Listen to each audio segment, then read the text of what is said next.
Boa tarde, boa noite ou bom dia, depende da hora que nós estamos assistindo essa conversa. Bem-vindos a todos, mais uma vez, Palavras do Silêncio, conversa sobre a não-dualidade com amigos espiritualmente despertos, e a gente vem conversando aí ao longo dos últimos tempos, trazendo experiências, compreensões, divagações, alguns dizem, até ensinamentos, outros dizem, muita sabedoria, com certeza. Tem alguns que ficam satisfeitos, outros não, a grande maioria acha ótimo. Só dando um feedback para os amigos que estão assistindo, que fiquem à vontade para manifestar opinião, impressão, experiência com relação à conversa, sugestões de amigos para serem entrevistados ou conversados ou participar de conversa. E porque Palavras do Silêncio, ela aponta para aquilo que a gente não consegue dar forma, ela aponta para o informal, ela aponta para o silêncio, a fonte de onde tudo brota. Cleiton, o amigo que nós vamos conversar agora, tem as suas experiências do despertar, que alguns chamam de despertar, outros chamam de iluminar, e que depois outros dizem que tem o despertar, depois tem o estabilizar, depois tem o realizar. Enfim, existem classificações, tem até um amigo aí que já participou aqui, que ele fica classificando, ele parece um... Enfim, ele fica classificando tudo que acontece por aí nessa área. Ele gosta de dar rótulos e julgar as pessoas, mas esse que não é o caso, que não nos interessa esse tipo de coisa aqui. Cleito, conheci o Cleito recentemente, segue já conosco aí, acompanhando faz um tempo, Palavra do Silêncio. Cleiton teve experiências na Índia, teve experiências aqui na vida, mas teve experiência enquanto ser. Conta para nós, quem é o Cleiton? O que é essa busca espiritual? Existe esse Cleiton? Existe esse ser que está experienciando coisas? Ou existe uma consciência que se manifesta no Cleiton? Conta para nós as suas impressões disso tudo. Certo. Eu gosto de contar um pouco da história do Clayton, digamos assim, falando até um pouco na terceira pessoa, porque na horizontal, qual é o seu nome? Clayton. E na vertical? Nada. Ninguém. Nothing. Não precisa classificar, né? Então, o Clayton vou fazer 40 anos de idade, mas começo muito cedo, desde os 15 anos, com muitos questionamentos diferentes daquilo que eu via nos ambientes no local que eu nasci, no bairro que eu nasci, na escola que eu estudava, muito deslocado com os questionamentos que os meus amigos tinham ali no dia a dia, né? E aí nisso, muito novo, eu conheço o Brahma Kumaris, começo a fazer meditação, e logo naquele início, naquele momento, eu li o livro Autobiografia de um Yogi, do Paramahansa Yogananda, e vi aquelas histórias dele encontrando com seres iluminados, e aquilo foi como se explodisse a minha cabeça, e porque eu vi uma outra realidade. Enquanto aqui no Brasil a gente ia na igreja, eu fui coroinha da igreja, então ia na igreja como coroinha, auxiliar o padre ali, mas eu via que o padre era uma pessoa comum, e na verdade aquele cargo ali era um cargo político, digamos assim. Não, ele é o líder de uma comunidade. Ao me deparar com a Índia e a cultura hindu, tanto do Yogananda quanto com os livros do Brahma Kumaris, aí eu fui ver que o guru, na verdade, era um santo. E o que é um santo? É aquele que encontrou o centro, e por ter encontrado o centro dele, ele tornou-se um pontífice entre o céu e a terra. E aquilo nunca mais saiu de mim. E eu comecei a tudo que aparecia na frente, então ali no Brahma Kumaris comecei a meditar, depois comecei a fazer yoga, depois comecei a fazer terapia, e fui me embrenhando aonde tinha oportunidade, eu estava entrando, né? Mas aí, ao chegar num determinado momento da minha vida, eu resolvi abandonar tudo isso. Falei, não, o negócio é me tornar uma pessoa normal. E Mas, aí mas deixei. você se sentia especial? Não me senti especial, mas para mim a vida era muito mais do que só crescer, trabalhar, ganhar dinheiro, casar, ter filhos, e os filhos crescerem, depois ter netos, era muito mais. Eu achava que se a vida fosse só isso, seria muito pouco. E alguma coisa, depois das experiências, ficou claro que eu estava sendo conduzido de alguma forma, né? Então, com 28 anos ali, foquei somente em trabalho, mas aí quando eu fui chegando, deixei isso de lado, quando eu fui chegando ali com 33 anos de idade, eu entrei numa crise muito forte, uma crise muito violenta, O onde que quer tudo dizer perdeu. crise? O que quer dizer Uma crise violenta? crise onde eu entrei numa tristeza, nada fazia sentido, não fazia sentido, como se tivesse deprimido, não fazia sentido levantar para trabalhar, não fazia sentido dar atenção no relacionamento que eu estava, nada fazia sentido. E mesmo assim eu estava nos ambientes. Eu fazia parte de um grupo de homens, eu ia para o trabalho, eu estava dentro de um relacionamento, ajudando a gerenciar a casa, mas por dentro era um grande vazio, começou a aumentar, aumentar, e eu não entendia muito bem o que era aquilo. Mas alguma coisa no meu coração dizia para seguir, dizia que aquilo, em algum nível, fazia sentido, né? E aí depois fui me deparar com a Noite Escura da Alma, do São João da Cruz, também, como eu vivia muito em ambientes terapêuticos, as pessoas falavam isso, você está vivendo a Noite Escura da Alma, mas ao mesmo tempo eu ficava com raiva, porque eu falava assim, é fácil você classificar, você rotular o que eu estou vivendo, quero ver você estar aqui no meu lugar e viver isso que eu estou vivendo, né? Tamanha era a dor dentro de mim que eu não conseguia localizá-la, Mas né? vamos dizer, era o personagem Cleito que estava vivendo aquilo. Aquela dor, aquele sofrimento psíquico. Perfeitamente, perfeitamente. E aí começou tudo ruir.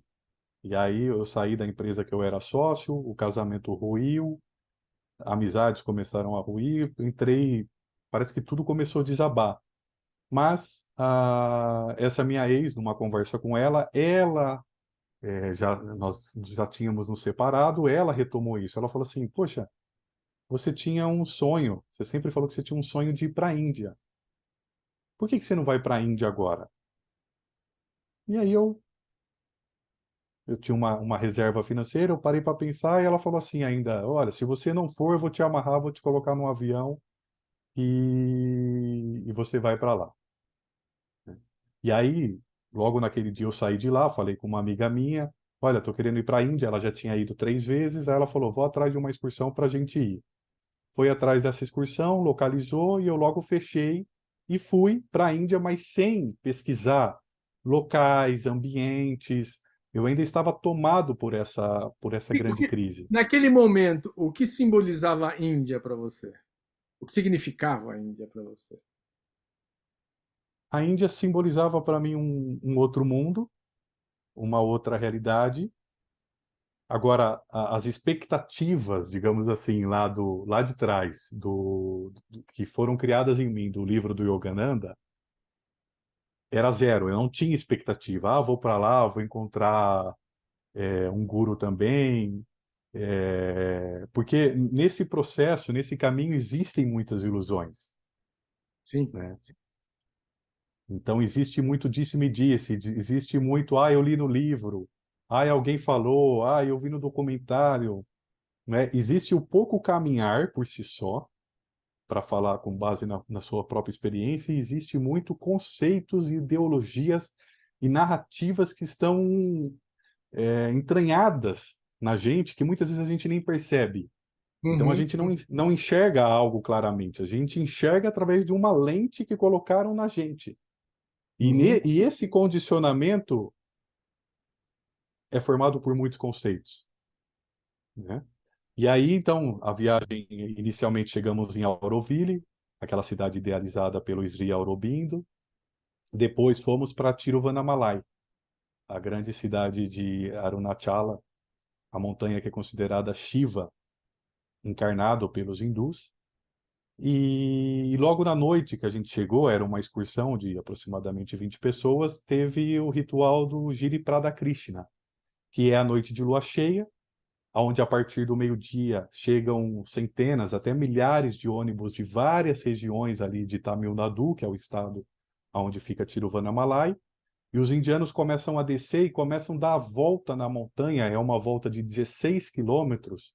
Eles dão a volta à montanha, essa multidão, todos no mesmo sentido, né, uma circunvalação que eles falam, no sentido horário, e todos mantrando o mantra de Shiva, Om Namah Shivaya, Om Namah Shivaya. E ao redor também da montanha tem altos-falantes enormes, também mantrando para ditar o ritmo, né?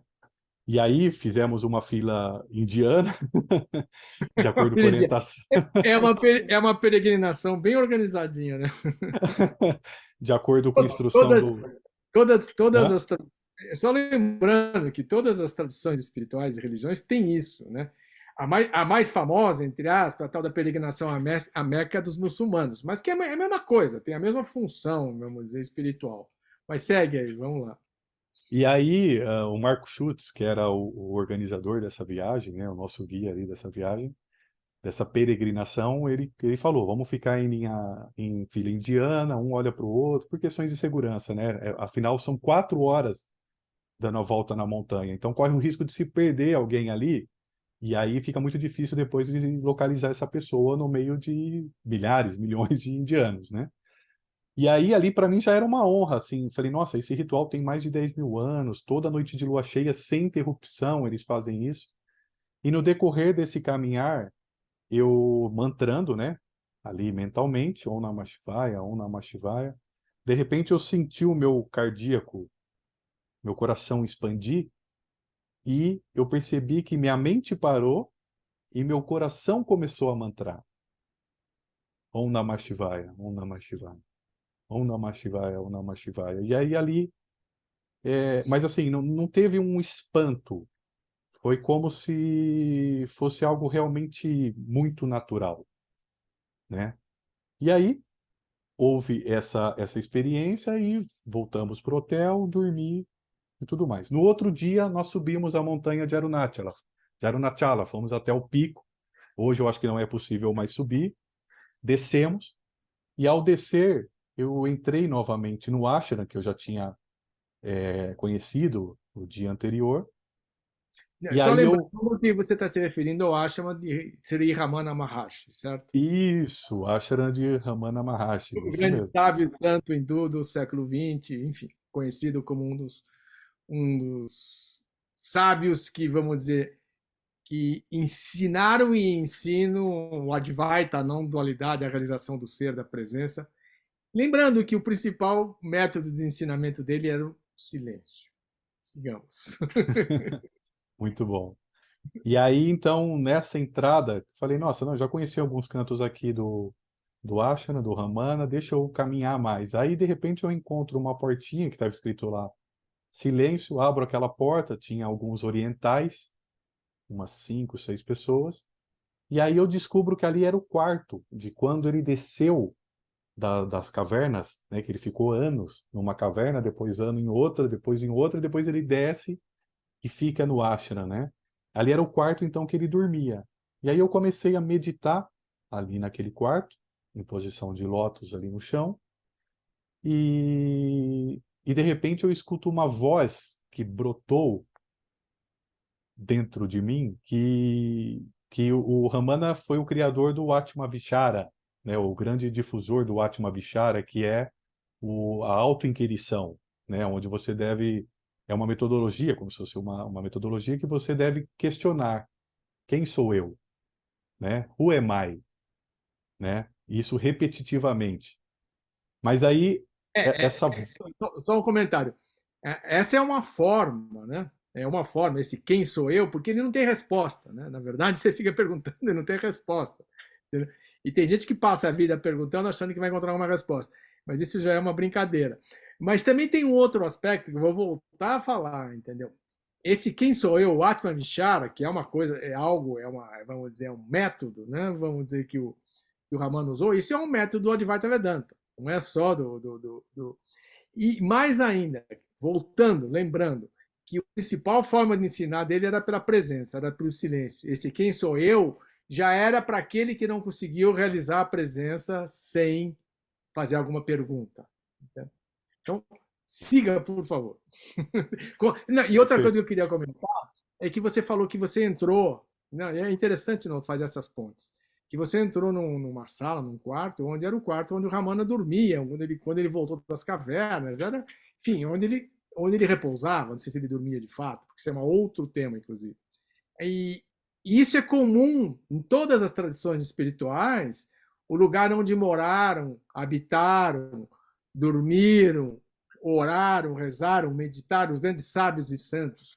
Eu, por exemplo, tive uma experiência no deserto do Saara, de subir por uma montanha, por mais de 1000 degraus na montanha, e ficar por um tempo também, em estado de meditação, na caverna onde viveu Santo Antônio, que viveu por 10 anos orando lá dentro. Enfim, esse é uma outra isso é algo comum nas tradições espirituais, só fazendo as pontes.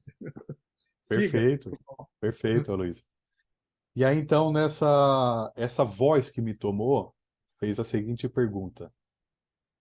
Para você, a pergunta não é quem você é, e sim quem você não é. Uhum. E aí, nisso, eu fui desdobrado, eu fui jogado, a minha consciência foi jogada para cima e eu me via de cima, como se eu estivesse no teto da sala e visse toda a sala. E aí, isso desencadeou diversas respostas da minha mente. E num determinado momento, como se fosse na última resposta, houve eu voltei para o corpo, algo desceu dentro de mim como um fio e um silêncio me dominou completamente e eu perdi a consciência desse corpo como se eu estivesse queimando em fogo. Mas isso foi questões de segundos, né? Assim como abriu e eu vi aquele fogo, como se as células queimassem em fogo e aquele silêncio, ao mesmo tempo que expandiu, ao mesmo tempo isso retraiu novamente e eu voltei para o corpo novamente. E qual a sensação, o sentimento, se eu posso dizer, a percepção disso?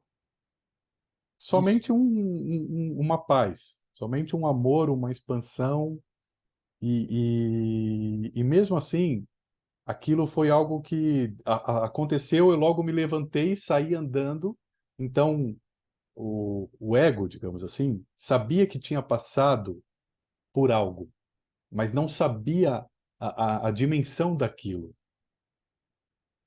né? E aí eu volto para o Brasil, então depois continuo, aliás, Não, não, antes de voltar para o Brasil, mas em seguida você sai, começa a sair caminhando, e como é vamos dizer, o Cleiton, que você chamou de horizontal, persona, ou que você chamou de ego agora, ele continuou relacionando e vivendo, experimentando as coisas ali em volta dele, seja o que for, o relacionamento com as pessoas.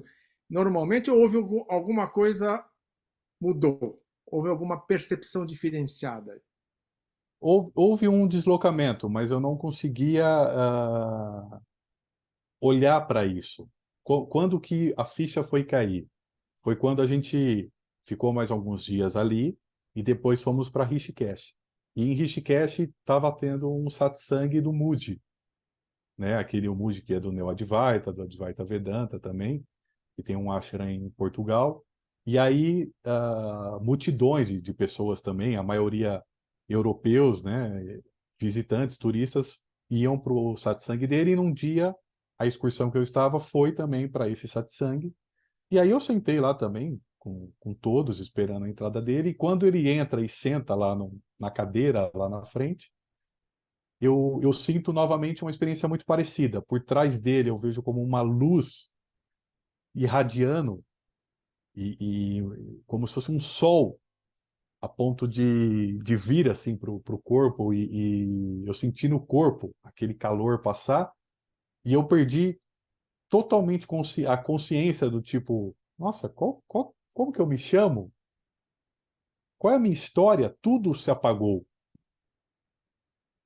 Eu percebi que mente parado, assim como havia parado onde ele não sabe. E eu comecei a entender que uma virada havia acontecido, que um gatilho havia acontecido e que algo estava. Aí voltamos para o Brasil e aí começam as experiências de muitas vezes Mas, estar. ainda voltando ao satsang com o Modi, quando a presença dele lembrou a sua própria presença, quer dizer, você partilhou a presença do ser com ele naquele instante. E isso é uma coisa que permaneceu com você ali, ou logo em seguida você coagulou de novo e voltou, vamos dizer, no personagem Clayton e ficou, vamos dizer, aí limitado a isso, ou a presença ficou muito forte? Como é que foi isso? A presença continuou e o retorno, eu percebi que o retorno era sempre mais sutil. Aquela memória, então, de Clayton foi ficando cada vez mais sutil. E foi isso que eu fui percebendo, que o Clayton estava buscando sempre uma mudança psicológica. Ele estava sempre buscando algo como, eu quero ser uma pessoa melhor. Que é isso que eu via em todos os grupos. Precisamos ser uma pessoa melhor para mudar o mundo dos homens, salvar o meio ambiente, salvar isso, salvar aquilo. E a experiência que aconteceu com o Ramana e com o Muji, eu percebi que foi numa camada interna, como se fosse a raiz do Clayton. Aquilo que começou a despertar e ao mesmo tempo começou a dissolver essa outra camada aqui, psíquica, aonde estava a história do Clayton e todas as memórias dele. Uma pergunta, não será ainda essa experiência algo fenomênico? E está ainda no plano da dualidade? Sim, perfeito, perfeito. Por isso que eu falei que isso foi um gatilho, né? Uhum. Que ao voltar para o Brasil, isso começa a se tornar cada vez mais constante, essa experiência da mente parar, entrar no nada e usufruir, digamos assim, curtir esse nada, esse amor, esse transbordamento de amor, né? As experiências começam a tornar-se constantes de formas inusitadas e diferentes lugares, diferentes horários do dia, né? E aí é aquilo que a gente já conversou, quer dizer, eu percebo que hora eu entrava no nada e hora saía, a hora entrava no nada, a hora era como se eu voltasse para a identidade do Clayton. E chegou um momento que é como se eu entrei nisso e não saí mais. A questão do quem é você, qual é a sua missão, qual é o seu propósito, tudo isso virou algo, tudo isso evaporou, tudo isso se dissolveu. Tanto é que eu estava nesse momento como facilitador de um trabalho Não, de autoconhecimento. antes de você comentar, só fazendo vamos dizer assim, uma nota de rodapé da situação. Você estava numa grande crise existencial, psíquica, até depressiva, você chamou, de repente a tua ex-esposa vira para você e fala, vai para a Índia, vai. E você tem todas as experiências e você volta, vamos dizer, volta no espaço, no tempo aqui, no tempo não, você volta no espaço para o Brasil geográfico, entendeu? E daí começa a se dissolver, vamos dizer, o personagem que tinha aquele sofrimento psíquico, quer dizer, o sofrimento se dissolveu, não tinha mais dor psíquica, tristeza. O que que se estabilizou? O que aconteceu? O que estava presente nesse momento? O que ficou presente? Qual é a presença que se estabeleceu? Isso mesmo, a crise se dissolveu completamente. E é isso. A experiência é como se ela abrisse um espaço entre a psique e o ser. Ela abriu um espaço. E aí, ao dissolver, a dor estava na psique. E ao encontrar esse centro, a dor sumiu completamente. O que ficou foi somente um silêncio e uma paz. Então, no sentido de, é necessário fazer isso, é necessário fazer aquilo, e dentro de mim, eu sabia que nada mais era necessário fazer. E começou a contar que estava vivendo, enfim, tinha um trabalho, uma atividade com um grupo. Isso, e aí eu era facilitador de um trabalho com homens, e aí até pedi para sair, porque para mim não fazia mais sentido. Fulano, leia um livro, isso vai te ajudar. Qualquer comando perdeu o sentido, qualquer indicação. Olha, meditação pode te ajudar a chegar a algum lugar, fazer yoga, fazer alguma técnica terapêutica, tudo isso perdeu completamente o sentido de indicar, porque é bem aquela coisa do não dual, do Advaita Vedanta, que é muito difícil para nós ocidentais e para o brasileiro também entender, já que é uma temática que está chegando agora no Brasil, é muito difícil de entender, mas é aquela questão, você está buscando aquilo que você já é. Uhum, uhum. Esse é o paradoxo.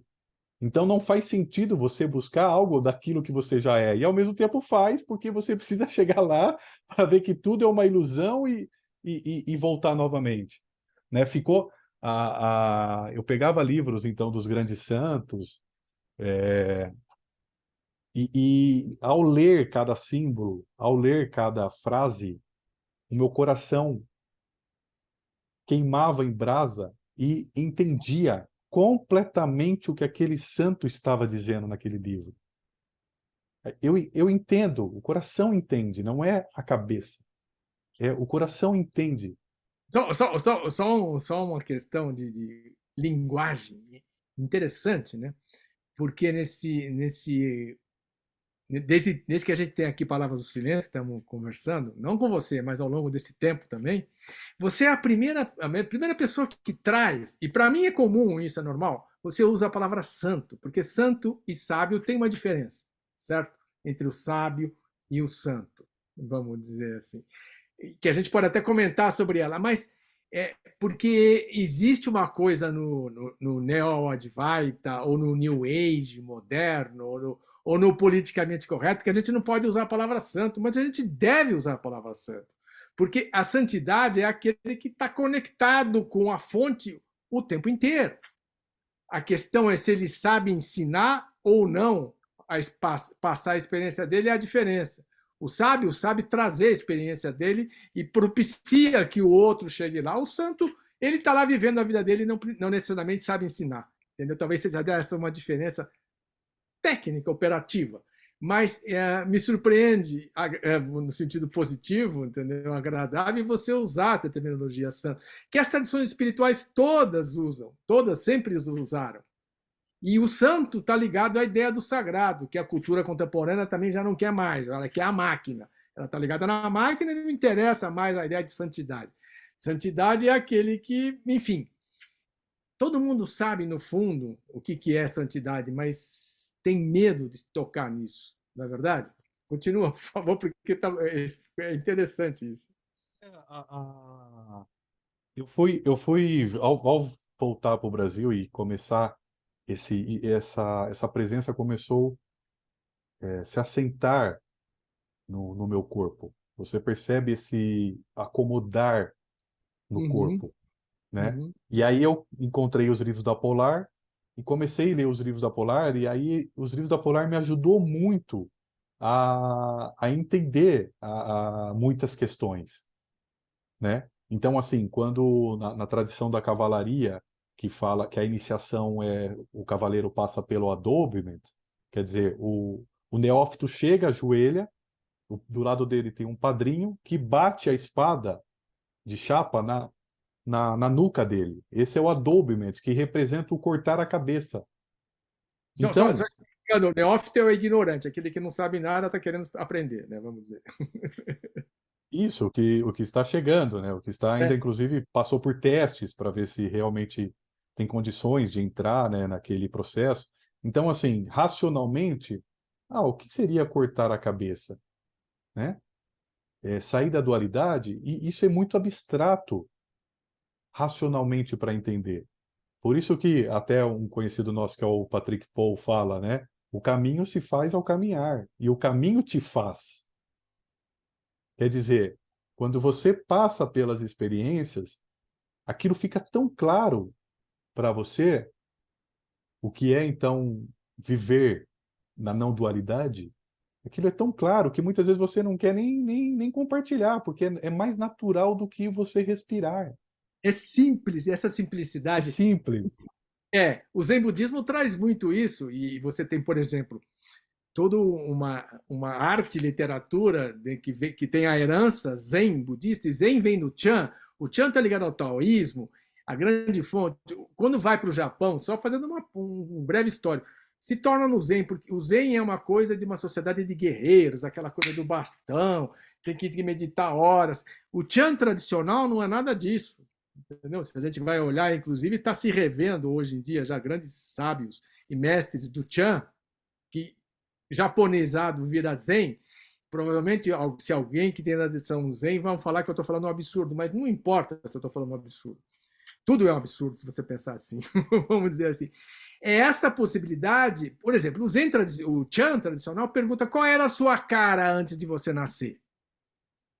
E tem um grande sábio, né, que foi Douglas Harding, que já faleceu, que era ele era de formação profissional, um arquiteto, por isso ele tinha muito a imagem em inglês, que ele ensinava, ele falava o ensinamento sem cabeça, cortar a cabeça. Porque na hora, se você olhar para o seu mundo ao redor agora, nesse instante, você vai observar que tudo entra dentro de você. E você consegue ver mais ou menos até que altura do peito, certo? Eu não estou olhando no espelho, certo? Vamos dizer que eu não tenho essa câmera na minha frente. Eu consigo ver até aqui, e daqui para cima não existe, não tem cabeça. Certo? Eu não tenho cabeça, a via sem cabeça que é chamada.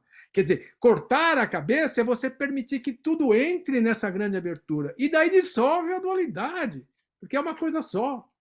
Certo? Tudo é só. Eu estou só Perfeito. usando uma referência porque você usou a história da cabeça. E aí tem a história do Zen, que o Zen pergunta qual era a tua cabeça, qual era a tua face. O Nisargadatta fala também, você lembra de como você era antes de você nascer? Vem aqueles delírios, tem muita gente que delira. Ah, na vida passada, A, B, mas... Por Por isso favor. que chega um determinado momento que para você entrar nesse portal, né? A gente até conversou sobre isso, então digamos que pode ser sair da obra em branco e entrar na obra, sair da obra em negro e entrar na obra em branco, que, segundo os alquimistas, é o movimento mais difícil de todo o processo. É o movimento mais difícil, tanto é que eles falam, antes da entrada na obra em branco, leia todos os livros. Após a entrada na obra em branco, jogue todos os livros fora, queime todos os livros. Então, trazendo isso para o Advaita Vedanta, quer dizer, se você acha que você está fazendo algo nobre no dia a dia, eu sou um líder disso, eu sou um professor daquilo, eu estou ajudando as pessoas a chegarem a algum lugar, isso significa que ainda existe uma camada de orgulho, porque você acha, é só um pensamento, você acha que você está fazendo o bem para a humanidade, sendo que você nem sabe o que é o bem e o que não é. É só uma suposição de algo que naquele momento da vida, socialmente, foi falado que isso é bom, que isso é positivo. Então todo mundo quer estar desse lado, né? Então chega um É momento que você politicamente tem... correto, vamos dizer assim. Perfeito, todo mundo quer estar de bem, né, socialmente. Então, se você não pegar tudo isso que você aprendeu até aquele determinado momento e jogar totalmente fora, para que serve isso? Para nada. Você não atravessa esse pórtico, você não atravessa esse portal. Porque a presença, ela tem que invadir até aonde nasce o pensamento eu, né? É logo depois do núcleo, de dentro disso que você estava falando, quer dizer, quem era você antes de nascer? Quer dizer, se você volta, antes da humanidade existir, Perfeito. quem era você? E aí eu me lembro do Rumi, para te ilustrar o que você está falando. O famoso Rumi, né? Grande sábio, santo. Dizem que um dos maiores poetas da humanidade, escreveu o Masnavi, entre outros, né? Vamos dizer. Grande Sufi, né? E Sufi quer dizer o puro, da lã. E Sufi também é o resumo da palavra Tassauf. Tassauf é a unidade, aquele que realizou a unidade, que saiu da dualidade. Então, só um comentário histórico, diz que o Rumi chegou a um momento da vida dele que ele pegou todos os livros dele, tudo que ele tinha escrito e sabia, e pegou e jogou no poço. Quando ele acabou de jogar tudo no poço de água, porque naquele tempo era poço de água, certo? Lá na Turquia, ele encontra Shams Tabriz, quer dizer, o sol de Tabriz, que é o seu mestre que vai realizar, vai permitir que ele se estabilize naquele grande sábio, naquela grande maravilha que foi o Rumi, que foi que descreveu o Masnavi, que tem toda essa poesia maravilhosa, entendeu? Então, só lembrei uma história de Rumi, entendeu? Que ele também queima tudo, quer dizer, ele não queima, literalmente ele molha tudo, porque lembrar que os livros naquele tempo eram todos manuscritos, certo? Com tinta, então na hora que você jogou na água, acabou, dissolveu tudo. Até simbolicamente a gente pode pensar assim, entendeu? Então, mais uma vez, a ponte com as tradições espirituais, aí no caso, os sufis, né? Aqueles que realizam a unidade do ser com o divino, com o uno, com a fonte, com o silêncio da onde tudo brota. Rumi realizou isso para encontrar Shams, o sol de Tabriz, que é aquele que vai iluminar e estabilizar. Na tradição Advaita Vedanta, é quando você sai do Guru e encontra o Karana Guru. O Karana Guru é aquele que vai te levar você a realizar a estabilidade do ser que você é. Esse vai e vem, esse vai e vai, que fica como a gente às vezes as pessoas comentam, mas de repente eu volto e qual eu fico para o sofrimento e vai. Não, ele te ajuda a você perceber que você é sempre essa presença. Nada mais do que isso, que ela está sempre aí, que não tem ninguém decidindo nada, nem falando nada. Uma questão também que fica muito claro é aquela questão do tradicional, né? A questão da tradição. Então, isso saltou aos meus olhos. O que eu percebi? Que a Índia é uma tradição milenar. Então, se você encontra um homem no interior da Índia que usa um saiote e a mulher que usa o sari, se você pergunta para ela por que ela usa aquele sari, ela fala porque Parvati usava um sari. Entendeu? E o homem vai falar, não, eu uso essa roupa porque essa era a roupa de Krishna ou de Shiva. Então, eles estão repetindo a cosmologia e a teogonia, repetindo o que os deuses viveram na Terra o tempo todo. Já o cristianismo, o que ele fez? Ao chegar aqui no Brasil e encontrar uma tradição milenar, que era dos povos originários, que ainda hoje, se você tiver contato, você sente a essência viva, isso foi cortado. Ó, isso aí não serve para nada. Cortar a raiz, joga fora e o que existe é isso aqui. Puf! Esse bloco concreto, isso é sagrado. O que está dentro do templo. Aquele que teve formação se tornou um padre e ele pode liderar. Quer dizer, houve uma quebra muito grande da tradição e depois dessa experiência tudo foi ficando muito claro. A importância de você ler conteúdos puros, conteúdos que têm realmente o fogo do espírito.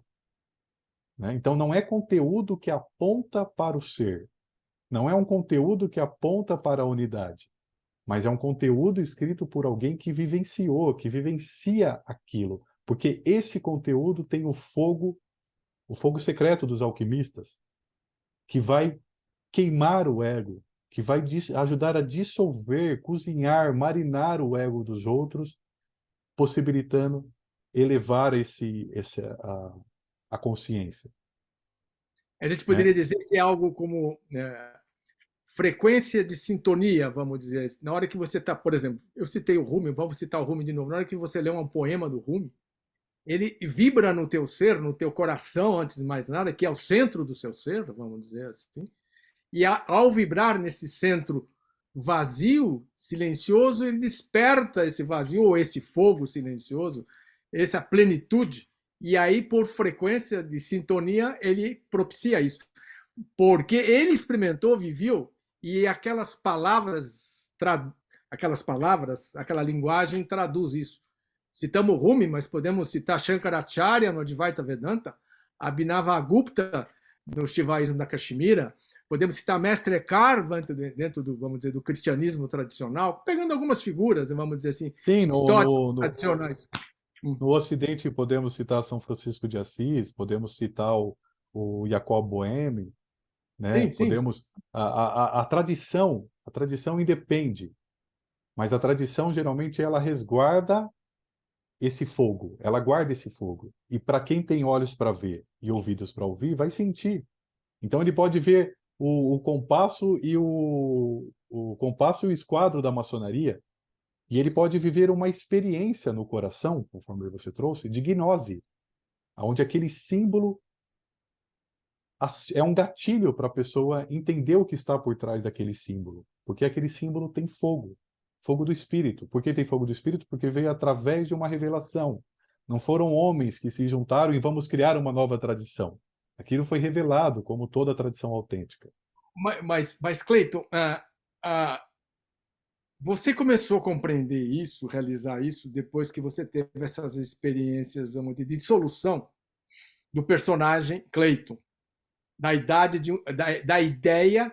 de um serzinho separado do todo. E você começou a perceber que você era o todo. Aí você começou a compreender essa possibilidade. E hoje você fala com tranquilidade, com autoridade, eu diria, autoridade no sentido de experiência direta, certo? De que na hora que você lê um sábio, você citou alguns, eles te falam direto para o coração.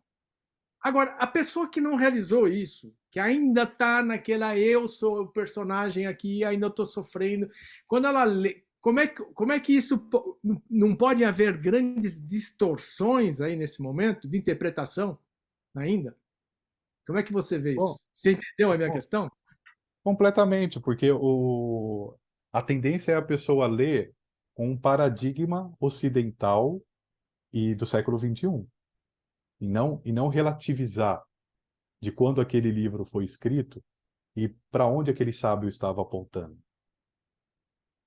Entendeu? Então, é muito fácil você pegar esse conteúdo, trazer para a sua realidade mental e aí partir nesses movimentos. Não, vamos mudar o mundo. Ó, o caminho é para cá e todo mundo corre para cá. Agora o caminho é para cá e todo mundo corre para cá. Porque aí vem a pergunta: será que aquele sábio queria mudar o mundo? Pois é. E aí Né? eu te trago outra pergunta junto. Boa essa. Junto disso, você tem tudo, vamos dizer, a academia, entre aspas, universitária, que pegou todas e ficam estudando esses sábios e falando. Mas não, você vai ver esses acadêmicos, 99,9% deles, eles estão falando, eles estão lendo letrinhas, aquilo não está vibrando dentro deles. Então, se não passa pelo fogo da experiência, como você usou, usando essa metade, do coração, da dissolução do personagem, aquilo não serve para nada. Vira, pode ser vamos dizer, um cataplasma em cima de uma ferida que está exposta de câncer que não vai resolver nada, não é isso? Eu estou É, tanto é que eu acho dramático. até uma coisa que eu acho interessante do seu canal é que você traz pessoas muito diferentes para falar e você vê que cada experiência é única e exclusiva. Mas a tendência das pessoas é assim: ah, deixa eu ler aqui o que é uma pessoa que já chegou num determinado nível, que já teve algumas iluminações, ou já teve a conexão com a unidade, deixa eu ler aqui como é essa pessoa, e deixa eu olhar aqui para o Aloísio para ver se ele se enquadra nessas características, né? Na verdade, a questão é essa: cada pessoa viverá de uma forma. Uma Sim, pessoa pode ver um anjo, outra pessoa pode ver um sol, outra pessoa pode ver Shakti, outra pessoa pode não ver nada e sentir o sol dentro de si e ver o sol dentro de si. As experiências são únicas e exclusivas, mas as pessoas ficam atrás de normas, de padrões, de será que ele realmente passou? Será que ele realmente não passou? Tanto é que nesse movimento, como eu já comentei contigo, eu falei assim, nossa, Depois que isso se estabilizou, uns 2 anos depois, eu fui voltando para o mercado de trabalho, para o mercado corporativo, né? Que foi um mercado que eu sempre fugi. Porque eu falava, ah, não, esse povo trabalha 12 horas por dia, trabalha 14 horas por dia ininterruptamente. E aí eu não via a necessidade de agora eu posso falar disso. Na verdade, eu senti esse outro movimento natural de voltar para o mercado corporativo e não questionei. Falei, não, deixa eu voltar. Num ambiente que eu jamais toco nesse assunto, porque esse assunto não vem à tona. Né? No mercado corporativo, as pessoas estão falando de produção, vamos produzir. Seja conhecimento, seja software, aplicativo, seja uma casa, seja algum produto, um outro produto específico. As pessoas não estão interessadas nisso, né? Então, Como é que é eu não viver vi. nesse meio daí? Como é que você experimenta viver na empresa, né? Grande empresa, sei lá. É difícil de explicar essa questão, né? Mas eu lembro do que o Ramana falava, e aí faço uso das palavras do Ramana. Ele falava: "Ó, a minha boca se mexe, o meu corpo também se mexe, mas a minha mente está extremamente parada. Então, a minha mente está sempre parada. Mas as pessoas que me olham, nossa, olha quanto o Clayton está produzindo." Sei. Entendeu? Então, em raras ocasiões, raríssimas, assim, eu falo disso com alguma outra pessoa que questiona, mas muitas vezes até alguém que tem interesse em autoconhecimento, eu não entro nesse tema, porque ah, a New Age, que você usou esse termo, a New Age distorceu tanta coisa, virou uma maçaroca, uma mistureba, que até você começar a explicar algo, só você falar para a pessoa, olha, você está com tempo? Você tem aí umas 3 horas para a gente começar a conversar? Né? Até isso é uma coisa que eu converso muito com o Américo, então o Américo aponta para isso, né? Que a educação, em termos de autoconhecimento no Brasil, é uma tragédia, porque muitos livros não chegaram, agora estão chegando, né? Do Advaita Vedanta, com a Satsang Editora, agora com a Polar Editora, com a Garba Lux Editora, que é uma outra editora lá de Brasília. Então, os livros de sufismo do Ibn Arabi e outros, os livros da Atar, quer dizer, agora que isso está chegando e está podendo trazer uma base, uma pedagogia para que as pessoas tenham discernimento É, do porque, que é real e do que não é real. porque você vê que, tipo assim, vamos dizer, culturalmente, esse país que a gente vive, que a gente nasceu aqui, certo? Tem limitações muito grandes, é começar pela língua. As pessoas que dominam um, duas ou três línguas é coisa raríssima. Você conta na palma de uma mão. Que é uma coisa necessária. Tudo bem, hoje em dia as pessoas podem até falar o inglês, porque hoje virou, vamos dizer, uma linguagem importante a nível de profissional, de trabalho. Mas hoje em dia, de 10 anos para cá, mas culturalmente as pessoas não aprenderam a isso, e outras línguas menos ainda, como francês, espanhol, e aí vamos. Então, tipo, você ter um conhecimento, uma formação básica para você ter acesso a uma cultura diversificada e conhecer leituras e ler sábios e ler livros de diferentes tradições espirituais, isso é mais difícil. E, além de tudo, tinha toda a limitação de ser um país eminentemente católico, restrito em suas limitações, educação. Claro, o mundo moderno já dissolveu tudo isso. Hoje em dia não tem mais nada disso, entre aspas. Pelo contrário, mas dissolveu, mas não sobrou nada. Então, a necessidade de você gerar e propiciar, vamos dizer, fontes de sabedoria tradicionais, ela é importante porque isso vai alimentar a alma das pessoas, vai ajudar elas. Quando eu falo alma, o ser, a presença, o coração, é uma referência, não é? A alma é um conceito, como o ser é um também. O ser é uma experiência que a gente vive aqui, agora, nesse instante, entendeu? E coração também é uma experiência, mas também é um conceito. A gente usa a linguagem é necessária. Então, a importância de as pessoas saírem da casca e darem o passo real. É necessário um mestre espiritual para isso? Porque, pelo que você relata da tua experiência, você não teve um guia, um mestre espiritual direto. E- Você teve uma Esse, presença de sábios. É. esse é o paradoxo, a gente está fechando aqui, esse é o paradoxo. Tem pessoas que vão buscar a vida inteira, 80 anos, buscando, tomando litros de ayahuasca, tomando litros de cogumelo, de comprimidos, pulando, fazendo holotrópica, rodopiando igual os derviches e não vai chegar a lugar nenhum. E tem gente que nunca buscou, que pode ser flechado pelo Eros, pode ser fechado pela graça e viver a experiência da unidade. Então é um paradoxo, porque a graça ela vem de cima para baixo. Você não escolhe, você é escolhido. E veja, não tem arrogância nenhuma nisso. A coisa simplesmente acontece.